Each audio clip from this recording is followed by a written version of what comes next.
13 years or so. 13 My years. goodness. Yeah, it was very easy to quit. But once you chant, and this is what the first time I heard from Srila Prabhupada, he would say, you know, just chant the Maha Mantra, it will purify you. And I didn't know about any other mantras, I didn't know anything about the Vedas. But I just followed his advice, I tried it. And after smoke, I would chant. Driving in the car, I was like smoking. And then chant, Hare Krishna, Hare Krishna. I didn't even have beats at that time. I was just chanting, chanting, chanting. And then I developed this taste, a little taste of it for it. And this is why I would get more into it. And I bought some beats, and then I started to chant on beats. But I was chanting still square. That's the Western style, right? Square chanting. But then Babaji told me how to chant. He shows on the video how to chant, and then I developed the chanting method. But another weakness was sexual urge. Like this is like the biggest thing to overcome. Like it's a very big weakness of a human being, because you almost at the beginning you can't control it. You can't. It's impossible actually. Once it gets your mind, that's it. Right? Well, everyone knows that. You know, everyone here knows that. At the beginning, it's like very, very heavy. But with time, like that's why you have to hang on the chanting. You have to hang on the process. You have to be determined what you want to do actually. And with time, it will decrease. This urge will decrease, and everything else, pretty much everything material will decrease, because your consciousness is growing. You're getting higher consciousness, and you become aware of the things which are going around you. So this gives you a much broader point of view of seeing things. Like you see the results. Basically, once you start to chant, basically you can. That's why it's very important to monitor yourself. This is what I realized.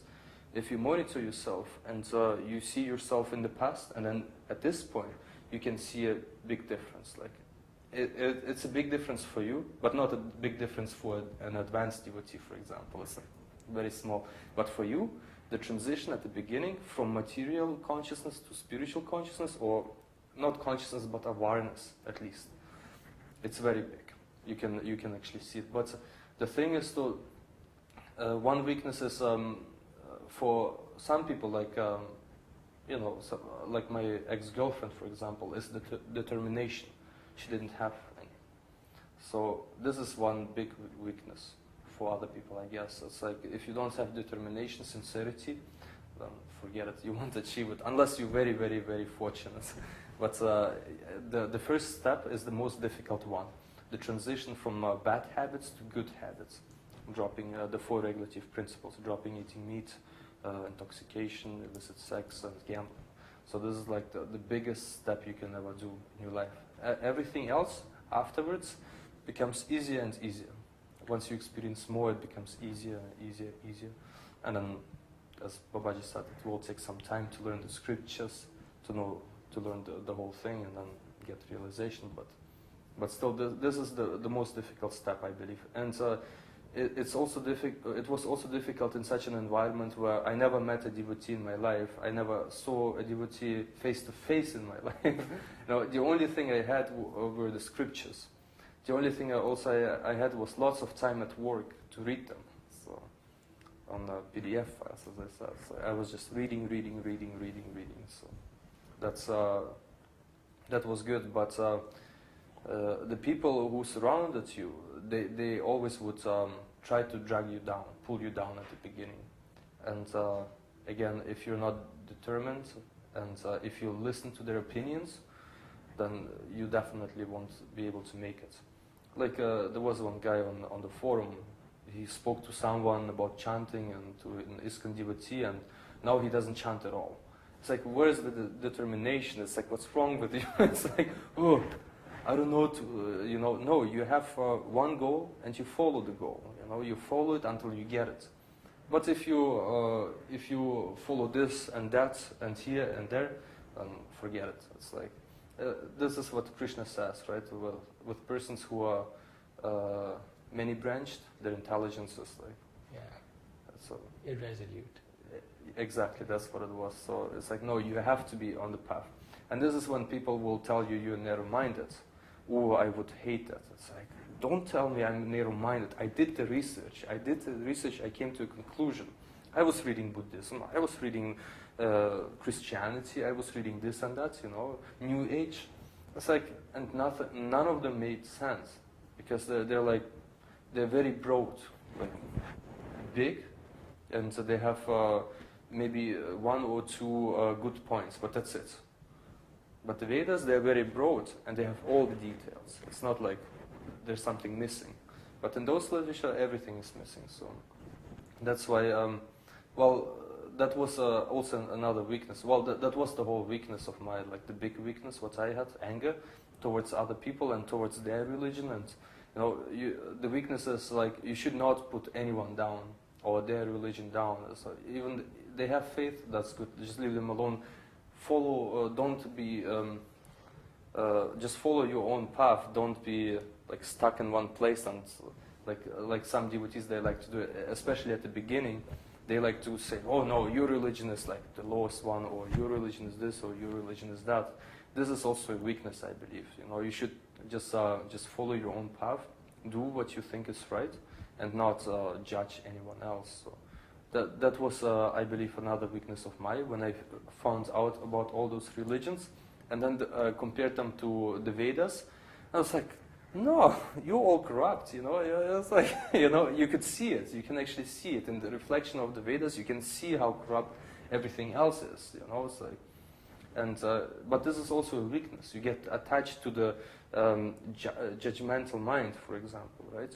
That's also a weakness, and that will drag you down again.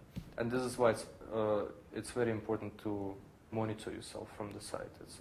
This is the most important thing you can do. Monitor yourself. If there is no spiritual master or anybody around you who follows the same path, you have to monitor yourself. If you're all by yourself, well, basically that's what I did. But that was my situation. So. Like in this whole process, didn't you ever come across doubt and wondering about, hey, maybe all this is just not true. Maybe it's just a big story. And if you had such doubts, how did you deal with doubt in your spiritual life? Well, I didn't have any doubts because of the experiences I had. So it's like, how can I have doubts? That was not a possibility for me to have doubts, because once you experience it once and twice and 3 times, up to a certain number or whatsoever, it's like you don't have any doubts anymore. You know it's true. The only doubt, did I have any doubts? Yeah, the only doubt I would have sometimes is if I can do it. If it's possible for me to do it, that was my only doubt I would have. Because, I don't know, sometimes you fell, or you make 2 steps forward and then 1 step backwards, right? Because you went too fast, for example, right? Or you think you can do it, but you can't. And then sometimes you doubt yourself, and you think, am I able to do it? So, but then, when you read the books, the scriptures, and Srila Prabhupada would say, well, even if you fell down, or just do the exact same thing, just chant and follow the regulative principles, and you'll get back up there. So this is what I did, right?